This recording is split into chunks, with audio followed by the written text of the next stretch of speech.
Frequently asked questions about Agave Sisalana. Agave Sisalana is a fascinating plant that's widely known for its practical uses and striking appearance. I've had a keen interest in this plant for a while, and it's incredible to see how much it has to offer. If you're like me, you probably have a lot of questions about Agave Sisalana. Let me break down some of the most common queries about this resilient plant and offer a bit of insight based on my experiences.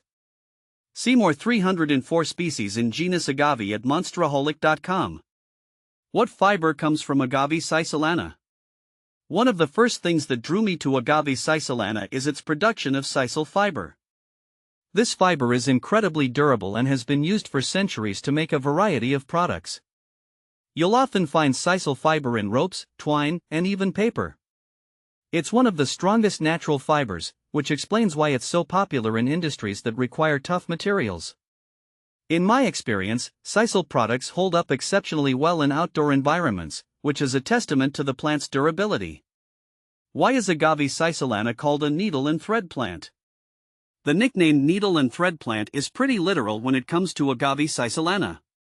The plant's leaves have sharp, needle-like tips that resemble sewing needles.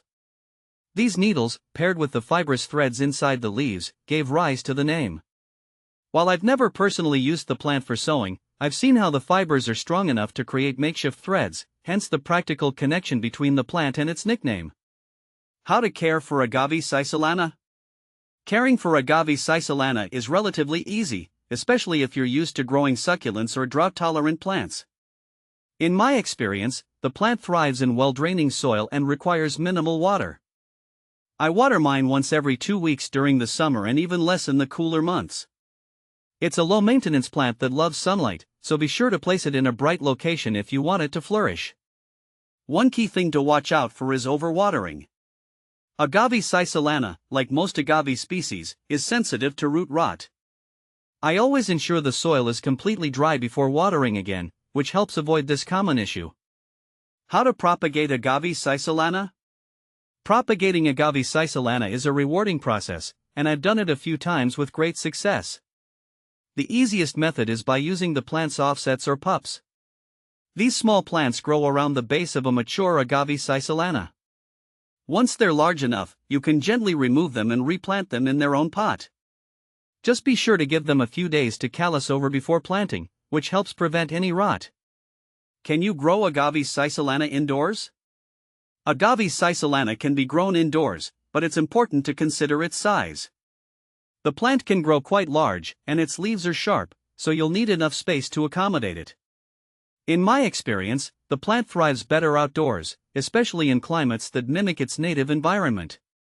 However, if you have a well-lit spot indoors and don't mind the size, it can still do well inside.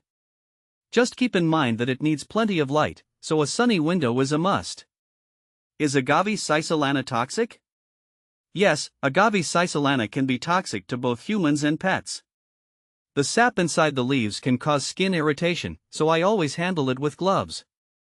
If ingested, it can lead to gastrointestinal issues. While it's a beautiful plant, I make sure to keep it out of reach of children and pets in my garden, just to be safe. What to plant with Agave Sisalana? If you're looking to pair Agave Sisalana with other plants, I recommend sticking with other drought-tolerant species. I've had success planting it alongside succulents like echeveria and sedum, which have similar water and sunlight requirements. Ornamental grasses also complement Agave Sisalana well, creating a striking contrast between the spiky leaves of the agave and the soft, flowing grasses. Common problems with Agave Sisalana. One of the most common problems I've encountered with Agave Sisalana is root rot, which usually occurs due to overwatering. As I mentioned earlier, well-draining soil and infrequent watering are key to preventing this issue. Additionally, pests like agave weevils can sometimes be a problem. While I haven't dealt with this personally, I've heard from other gardeners that keeping an eye out for signs of infestation early can prevent damage. Benefits of Agave Sisalana. Beyond its practical uses for fiber, Agave Sisalana is also an excellent choice for xeriscaping or drought-tolerant gardens. In my experience, it's incredibly low maintenance and can thrive in harsh conditions. The plant's ability to store water in its thick leaves allows it to survive extended periods of drought, making it a perfect fit for gardens in dry climates. How does Agave Sisalana compare to Agave americana? A common point of confusion is the difference between Agave Sisalana and Agave americana. Both plants belong to the agave family and have similar appearances, but Agave Sisalana is primarily grown for its fiber, whereas Agave americana is often used ornamentally. Additionally, Agave americana tends to be larger and more cold tolerant than Agave Sisalana. I've noticed that Agave Sisalana has smoother, more refined leaves compared to the rougher texture of Agave americana. In conclusion, Agave Sisalana is a fantastic plant for both practical and decorative purposes. Whether you're interested in its tough fiber or its striking appearance, it's a plant that's hard to ignore.